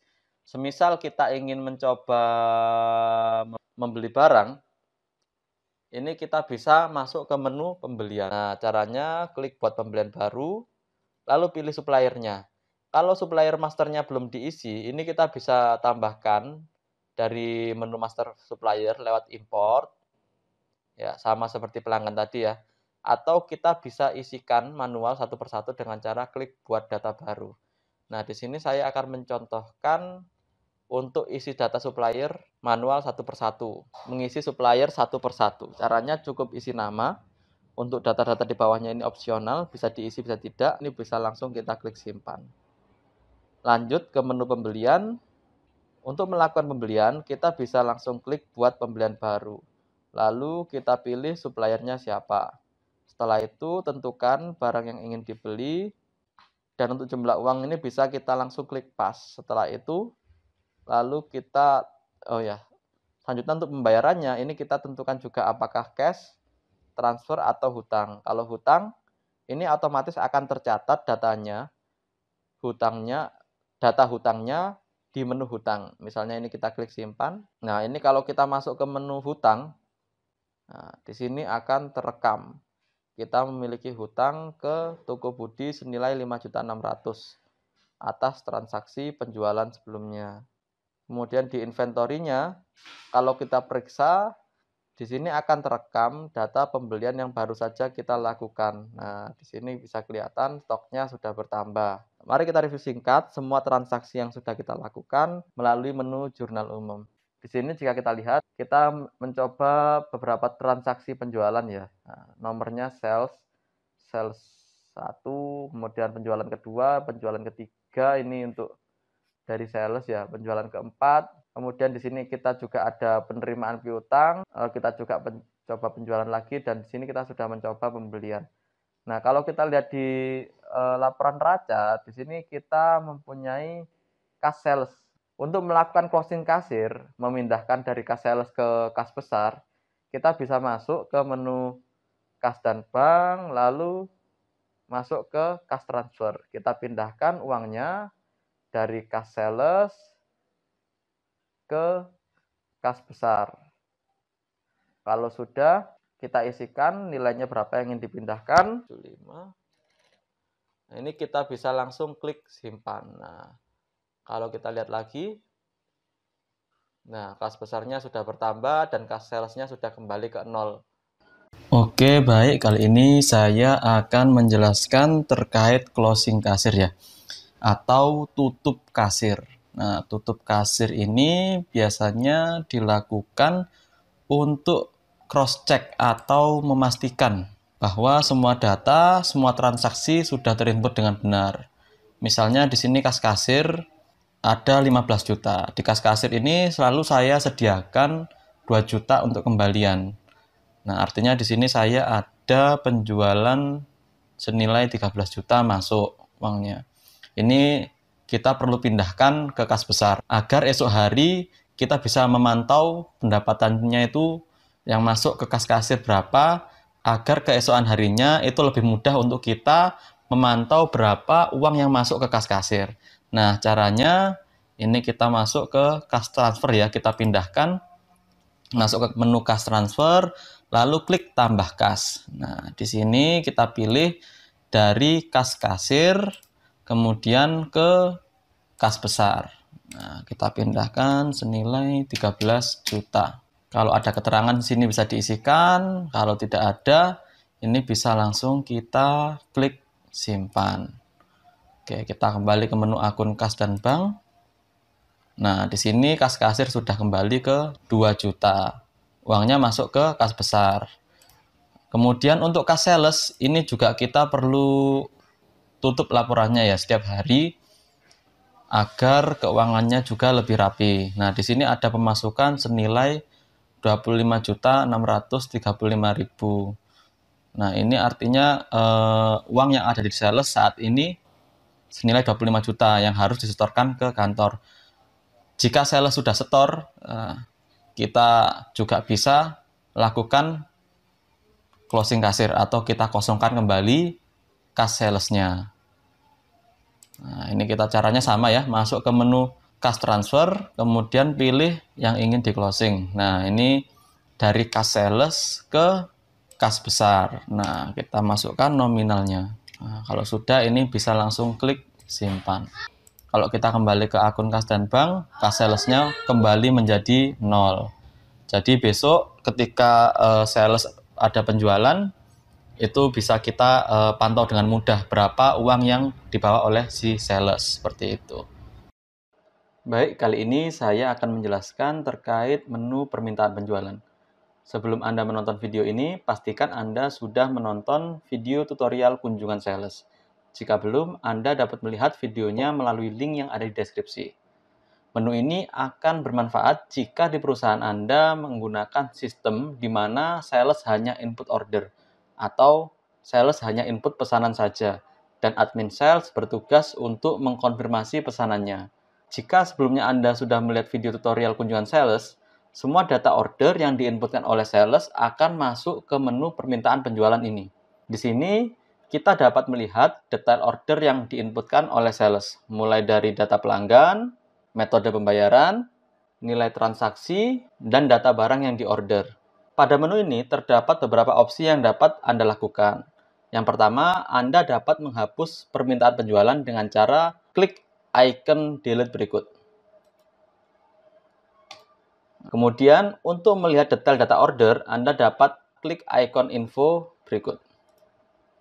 Di sini akan muncul mulai dari tanggal transaksi, keterangan, data pelanggan, dan juga data sales yang menginputkan permintaan penjualannya. Di sini juga terdapat opsi untuk mengedit datanya dengan cara klik icon edit berikut. Nah, dari menu ini Anda dapat mengolah lagi orderan yang diinputkan oleh si sales. Misalnya di sini untuk barang yang dibeli, setelah dikonfirmasi ternyata pelanggan hanya membeli 15 sak semen putih. Nah, kita masih dapat merubahnya. Kemudian untuk status pembayaran juga dapat kita rubah menjadi sudah dibayar. Kita juga dapat menyesuaikan data-data lainnya seperti nama pembayar, kemudian keterangan, dan juga menginputkan jika dalam transaksi ini ditimbulkan biaya lain-lain atau ongkos pengirimannya. Anda dapat mengisi kolom jumlah uang sesuai dengan nilai tagihan atau nilai transaksinya. Kemudian untuk akun pembayaran, Anda juga dapat menyesuaikannya apakah metode pembayarannya berubah dari transfer ke piutang, atau mungkin Anda dapat menyesuaikan akun banknya jika terdapat perubahan. Jika data sudah sesuai, Anda dapat klik simpan. Setelah proses pengolahan order selesai, Anda juga memiliki opsi untuk mencetak notanya dengan cara klik ikon berikut. Setelah data sudah matang, Anda bisa langsung masuk ke menu penjualan untuk mengakui transaksi order sebagai penjualan dengan cara klik buat penjualan baru, kemudian klik lagi referensi permintaan penjualan, lalu pilih transaksi yang baru saja Anda sesuaikan. Jika data sudah sesuai, Anda bisa klik simpan. Selamat, Anda baru saja mengolah data permintaan penjualan dan mengakuinya sebagai penjualan dari sisi admin. Baik, kali ini saya akan menjelaskan terkait bagaimana cara membuat penjualan tipe COD, penjualan dengan pembayaran COD, dan juga cara mengakui ketika barang itu sudah diterima oleh pelanggan. Nah, bisa kita lihat di sini saya memiliki beberapa contoh data penjualan COD dari tanggal 7 Juni sampai dengan 11 Juni. Untuk membuat penjualan dengan tipe pembayaran COD, Anda bisa membuat dengan cara klik buat penjualan baru. Kemudian Anda dapat memilih pelanggan yang ingin membeli barang. Lalu tentukan barang apa yang ingin Anda jual. Misalnya di sini bata ringan. Isi, sesuaikan kuantiti dan juga data barang yang ingin Anda jual. Untuk metode pembayaran, di sini bisa kita rubah menjadi COD. Jika semua data sudah sesuai, Anda dapat klik simpan. Oke, selamat, kita baru saja berhasil membuat data penjualan COD. Selain membuat data secara manual seperti tadi, kita juga dapat menarik data yang sebelumnya sudah diinputkan oleh sales di permintaan penjualan dengan cara klik referensi permintaan penjualan, kemudian pilih pelanggan mana yang ingin Anda buat transaksi penjualannya. Misalnya di sini saya pilih Sinarmas. Nah, kemudian pembayaran kita rubah menjadi COD. Sesuaikan tanggal jatuh tempo jika perlu. Kemudian sesuaikan juga kuantiti dan harga jika perlu. Jika semua data sudah sesuai, Anda bisa langsung klik simpan. Maka data transaksi akan muncul di menu penjualan. Setelah kita membuat penjualan tipe COD, tentunya kita harus mengkonfirmasi bahwasannya barang ini sudah diterima pelanggan. Untuk mengkonfirmasi ketika barang ini sudah diterima pelanggan, Anda dapat klik icon import data berikut. Kemudian, tentukan tanggal awal transaksi yang ingin Anda akui dan juga tanggal akhir transaksi yang ingin Anda akui sudah diterima barangnya. Untuk tanggal transaksi pengakuan, Anda bisa menyesuaikan dengan kapan Anda ingin mengakui bahwa barang sudah diterima. Import untuk, kini kita bisa pilih konfirmasi barang diterima. Jika semua data sudah sesuai, Anda bisa klik cari data. Maka di sini akan muncul data transaksi penjualan COD dalam rentang waktu sesuai dengan tanggal awal dan tanggal akhir yang Anda inputkan. Checklist penjualan mana saja yang datanya ingin Anda akui bahwa barangnya sudah diterima oleh pelanggan. Jika semua data sudah Anda checklist, Anda bisa klik proses. Maka status transaksi akan berubah menjadi transaksi selesai atau barang sudah diterima oleh pelanggan. Begitu juga dengan status pembayaran akan berubah menjadi sudah dibayar. Baik, kali ini saya akan menjelaskan terkait menu permintaan penjualan. Sebelum Anda menonton video ini, pastikan Anda sudah menonton video tutorial kunjungan sales.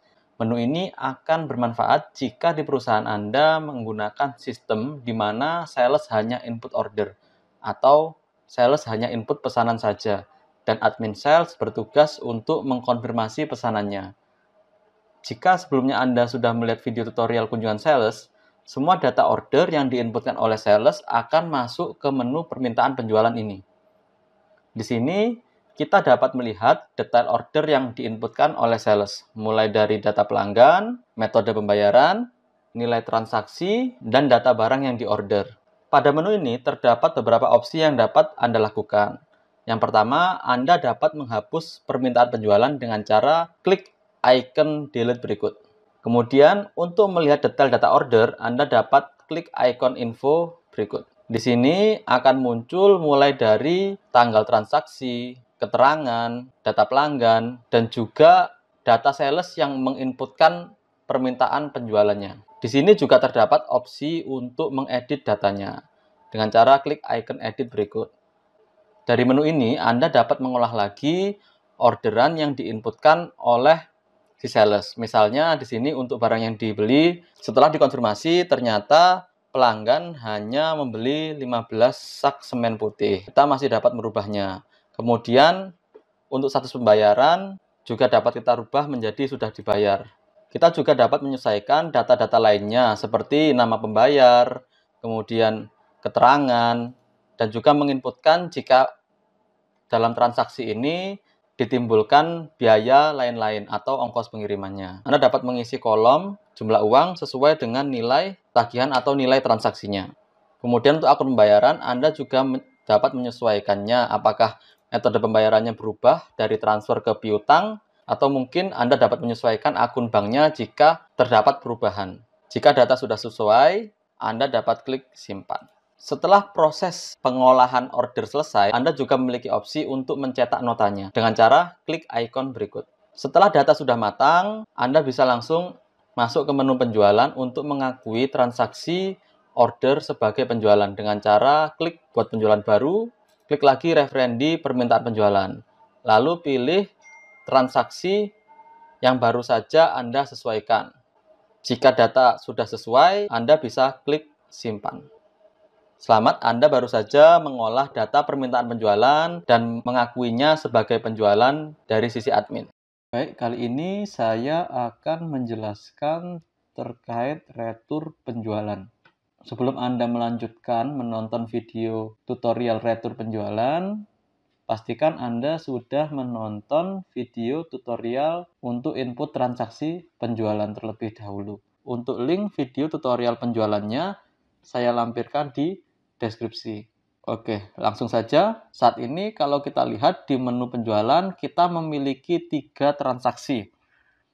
Yang pertama, transaksi penjualan 500 pieces bata merah dengan metode pembayaran transfer ke toko Maju Jaya.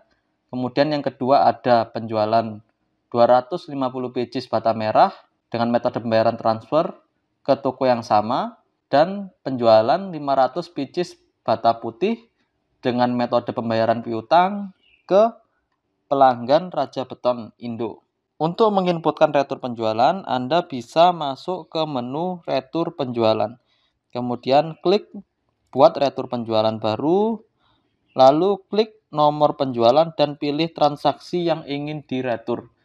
Kali ini saya contohkan untuk penginputan retur penjualan dengan metode pembayaran transfer dari pelanggan Maju Jaya. Di sini kita bisa memilih tipe retur, apakah itu retur uang atau retur barang. Ketika kita memilih tipe retur uang, artinya di sini pelanggan mengembalikan barang yang kita jual dan kita mengembalikan uang yang kita terima dari pelanggan. Sedangkan untuk retur barang, pelanggan mengembalikan barang yang mereka terima dan kita menukarnya dengan barang baru. Seperti itu. Kali ini kita coba inputkan terlebih dahulu untuk tipe retur uang. Untuk tipe retur uang, Anda perlu menentukan akun pembayaran untuk pengembalian dana pelanggan terlebih dahulu. Misalnya, di sini saya pilih untuk pengembalian dana akan diambil dari Bank BCA. Setelah itu, tentukan jumlah barang yang ingin diretur. Misalnya 100 pieces. Misalnya dari 500 pieces, 100 pieces akan diretur. Setelah itu isi kolom keterangan bila perlu. Kemudian klik simpan. Selamat, kita baru saja berhasil menginputkan retur uang untuk transaksi dengan metode pembayaran transfer. Jika kita cek di stok barang, maka di sini akan terdapat sebanyak 100 pieces barang yang kembali ke gudang kita melalui retur penjualan. Sekarang kita coba lagi inputkan retur penjualan, kali ini dengan tipe retur barang. Caranya sama, Anda cukup masuk ke menu retur penjualan, kemudian klik buat retur penjualan baru, pilih transaksinya, dan rubah tipe retur menjadi retur barang. Setelah itu, isikan kolom quantity atau jumlah barang yang ingin diretur. Misalnya dari 250, ini yang ingin diretur ada sebanyak 200 pieces. Isi kolom keterangan jika perlu.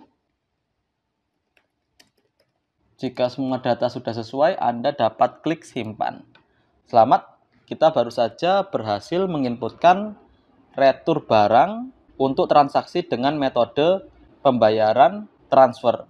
Jika kita lihat di menu stok barang, di sini untuk retur barang tidak akan dicatat karena sebenarnya kita hanya menukar barang milik pelanggan dengan barang yang ada di gudang. Selanjutnya, kita akan mencoba menginputkan retur penjualan dengan transaksi pembayarannya itu yang piutang. Nah, ini yang transaksi yang ketiga ini. Jika pada saat penjualan itu metode pembayarannya piutang, maka ketika kita inputkan returnya, dia tidak akan memotong akun kas dan bank yang kita pilih di sini. Nah, tipe retur uang, akun pembayaran Bank BCA. Di sini tidak akan dipotong akun Bank BCA-nya. Namun otomatis sistem kami akan memotong piutang yang dimiliki oleh pelanggan. Misalnya dari 500 pieces ini, pelanggan ingin meretur 250 pieces barangnya atau 50%. Isikan kolom keterangan jika perlu, kemudian klik simpan. Maka otomatis jika kita lihat di data piutang pelanggan akan terpotong senilai dengan barang yang diretur. Piutang pelanggan akan otomatis terpotong senilai dengan barang yang diretur. Anda juga bisa melihat detail jurnal returnya melalui jurnal umum, kemudian klik transaksinya. Baik, itu saja video tutorial kali ini. Selamat mencoba. Selamat mencoba. Baik, kali ini saya akan menjelaskan terkait menu stok barang. Nah, dari menu ini Anda dapat memantau seluruh laporan arus stok dari master barang Anda. Mulai dari stok awalnya, total barang masuk, beserta rinciannya, total barang keluar beserta rinciannya, balance, dan stok akhirnya. Nah, untuk barang masuk sendiri, kita dapat dilihat di sini mulai dari jurnal masuk ya, atau penemuan barang saat stock of name. Jadi ketika ditemukan lebih, datanya akan muncul di sini. Nah, penginputannya dari jurnal barang. Kemudian ada juga barang masuk dari pembelian, barang masuk dari retur penjualan, barang masuk dari menu work in progress ya, atau kalau Anda menggunakan fitur produksi barang setengah jadi, datanya akan tercatat di sini. Kemudian barang masuk dari produksi dan rekapan totalnya. Nah, ini. Selanjutnya, Anda juga bisa melihat total barang keluarnya ya di sini ya. Kalau kita lihat rinciannya, total barang keluar ini tercatat mulai dari transaksi penjualannya, jurnal keluar atau saat stock of name ditemukan barang rusak atau barang yang hilang. Nah, itu akan dimasukkan dari jurnal barang ya, tipe pengurangan. Nah, di sini akan tercatat sebagai jurnal keluar. Kemudian ada juga retur pembelian, barang keluar juga dari permintaan produksi, dan totalnya. Selanjutnya kita bisa memantau arus stok kita untuk balance-nya ya. Balance ini didapatkan dari total masuk dikurangi dengan total keluar. Nah, balance ini ya. Misal di sini contohnya untuk bahan genteng A, total masuk 1000. Kemudian total keluar 600. Nah, ini balance-nya 400. Sehingga stok akhirnya 400. Atau kita coba lihat yang datanya lebih banyak. Misalnya di sini yang minus ini, minus 55. Nah, ini ya. Didapat dari mana? Didapat dari total masuk, ini ya, 0, dikurangi total keluar 55. Sehingga balance-nya minus 55. Dan stok akhirnya 4.945. Ini dapat dari mana? Didapat dari stok awal dikurangi balance ini ya, dikurangi. Stok awalnya 5.000, balance-nya minus 55, sehingga stok akhirnya 4.945. Baik, jika sebelumnya kita sudah membuat periode baru, sekarang kita bisa masuk ke menu jurnal umum. Nah, dari menu ini Anda dapat melakukan banyak hal. Mulai dari input data modal yang saat ini Anda miliki, input data hutang yang saat ini Anda miliki, input data piutang, input data beban, membayar hutang, input pendapatan di luar usaha, serta membayar piutang. Anda juga dapat melakukan preview ya, atau pengambilan sebagian dari modal. Baik, langsung saja kita coba menambahkan modal melalui menu jurnal umum ini. Nah, untuk menambahkan modal, Anda bisa masuk ke menu jurnal umum, lalu klik buat data baru. Di sini akan muncul form untuk penambahan data. Untuk menambahkan modal, Anda cukup sesuaikan tipe transaksi menjadi tambah modal. Kemudian, tentukan akun kas dan bank Anda, di mana Anda ingin menambahkan modal tersebut. Misal di sini saya ingin menambahkan modal di Bank BCA. Sesuaikan juga akun modalnya untuk mengetahui detail dari mana modal ini didapatkan. Misal di sini saya pilih untuk akun modalnya adalah modal disetor. Nah, Anda bisa inputkan nominalnya, berapa modal yang ingin disetorkan. Jika Anda memiliki file atau bukti dokumen penambahan modal, Anda juga bisa mengupload filenya. Jika data sudah sesuai, Anda dapat klik simpan. Oke, maka sekarang kalau kita lihat di laporan neraca, kita memiliki uang senilai 50 juta di Bank BCA yang didapatkan dari penambahan modal. Sekarang mari kita coba untuk menginputkan data hutang melalui jurnal umum. Caranya, Anda dapat masuk ke menu jurnal umum, lalu klik buat data baru. Kemudian di sini pilih tipe transaksi hutang dan tentukan di mana hutang tersebut akan ditaruh. Apakah di akun bank atau di akun kas tertentu. Untuk akun hutang, Anda juga dapat menyesuaikan akunnya sesuai dengan kebutuhan Anda. Misal kali ini saya pilih akun hutang usaha. Tentukan nominal hutang yang ingin Anda lakukan. Misal di sini saya menambahkan hutang senilai 25 juta. Tentukan dari mana hutang didapat, misal dari supplier, atau mungkin dari pelanggan, atau Anda mendapatkan hutang dari karyawan. Untuk saat ini saya pilih data hutang dari supplier. Tentukan tanggal jatuh tempo, kapan hutang ini harus dibayar. Nah, kalau kita lihat di laporan neraca, sekarang kita memiliki uang senilai 25 juta di Bank Mega dan juga kewajiban dalam bentuk hutang senilai 25 juta. Mari kita lihat lagi data yang sudah kita input sebelumnya. Kalau kita klik, akan muncul detail jurnal terkait penambahan hutang sebelumnya. Begitu juga dengan penambahan modalnya ya. Sekarang mari kita coba untuk melunasi hutang yang baru saja kita tambahkan. Untuk melunasi atau membayar hutang, Anda bisa masuk ke menu jurnal umum, lalu klik buat data baru. Di sini, untuk tipe transaksi, Anda dapat memilih kas dan bank keluar.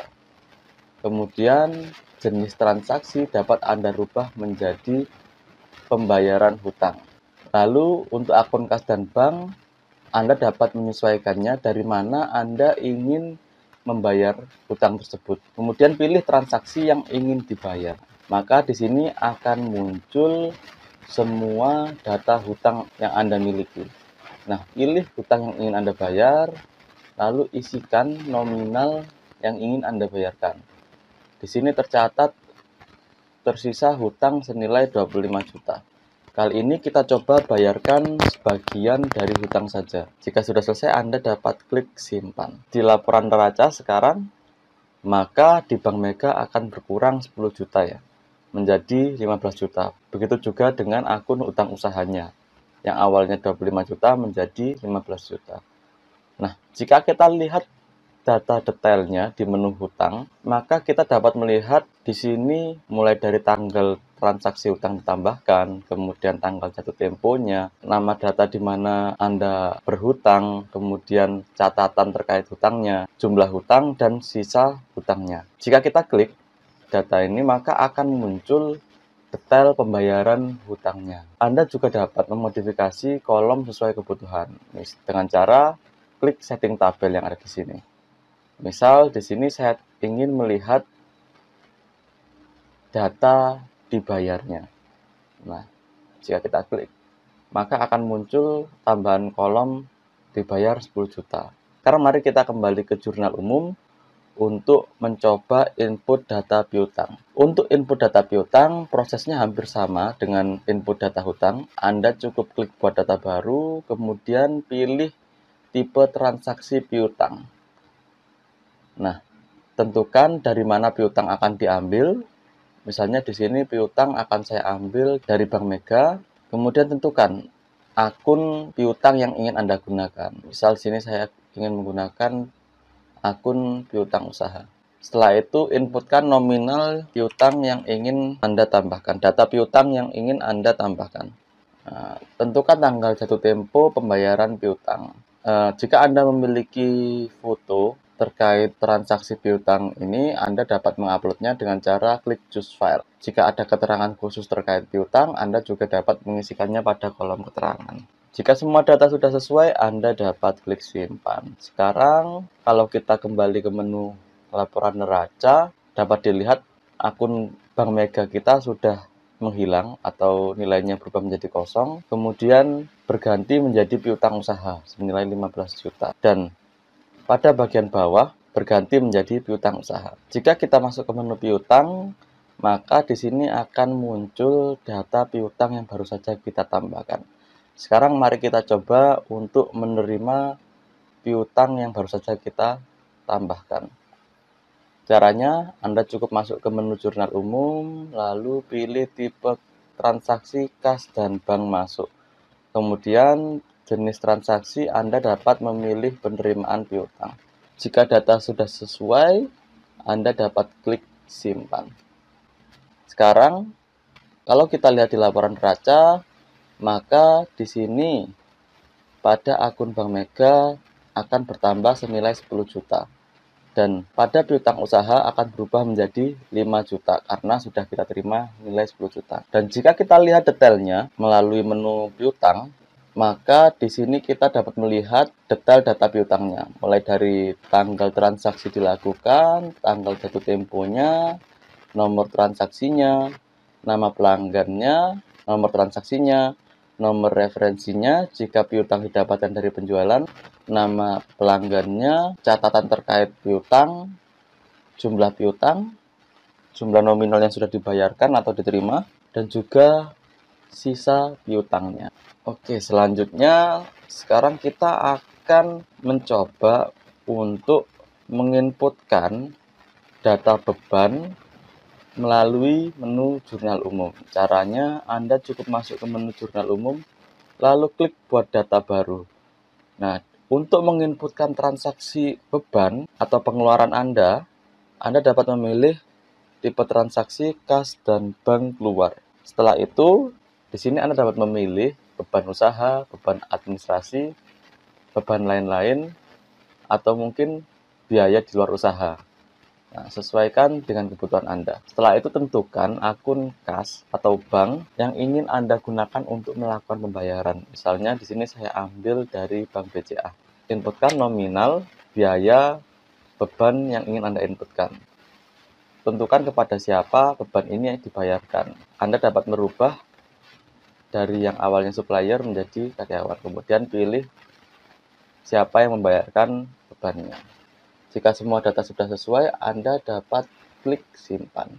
Jika kita lihat di laporan neraca, maka di sini akan tercatat laba periode berjalan minus 1 juta karena kita belum ada transaksi penjualan, tapi sudah ada pengeluaran senilai 1 juta. Nah, dari mana laba periode berjalan ini didapatkan? Tentunya dari kalkulasi menu laba rugi. Nantinya jika sudah ada transaksi, di sini akan tercatat secara keseluruhan mulai dari penjualannya, beban-beban yang Anda inputkan, kemudian data-data transaksi mulai dari pembelian, tentu saja dari menu laba rugi. Nah, jika kita lihat di sini terdapat beban listrik senilai 1 juta. Jika kita klik, maka akan muncul detail bebannya. Sekarang mari kita coba untuk menginputkan pendapatan di luar usaha melalui jurnal umum. Caranya, Anda cukup masuk ke menu jurnal umum lalu klik buat data baru. Nah, di sini pilih tipe transaksi kas bank masuk, kemudian sesuaikan jenis transaksinya. Misalnya di sini saya pilih jenis transaksinya pendapatan lain-lain, kemudian pembayaran untuknya pendapatannya ini saya dapatkan dari jasa, misalnya seperti itu ya. Nah, nominalnya senilai 1,5 juta. Kemudian diterima dari Maju Jaya dengan keterangan jasa kirim barang. Jika Anda memiliki gambar terkait transaksi ini, Anda dapat menguploadnya dengan cara klik choose file. Jika data sudah sesuai, Anda dapat klik simpan. Sekarang kalau kita masuk ke laporan neraca, maka di sini laba periode berjalannya sudah bertambah menjadi 500.000. Dikarenakan ada penambahan pendapatan lain-lain yang baru saja kita lakukan. Dan kalau kita masuk ke menu laba rugi, nah di sini akan muncul detail untuk pendapatan lain-lain. Kalau kita klik detailnya, akan muncul nomor dokumen, akun terkait, nilai transaksinya, kemudian dan juga keterangan transaksinya. Dari menu jurnal umum ini kita juga dapat melakukan preview atau penarikan modal. Caranya Anda cukup pilih tipe transaksi preview, lalu tentukan akun yang ingin Anda tarik. Jika semua data sudah lengkap dan sesuai, Anda dapat klik simpan. Maka saat kita lihat di laporan neraca, di sini akan tercatat akun preview-nya senilai 15 juta dan di Bank BCA juga sudah dikeluarkan senilai 15 juta. Itu saja video tutorial terkait jurnal umum ya, mulai dari penambahan modal, input hutang, membayar hutang, input piutang dan membayar piutang, input beban, input pendapatan di luar usaha, dan pengambilan sebagian modal perusahaan atau preview.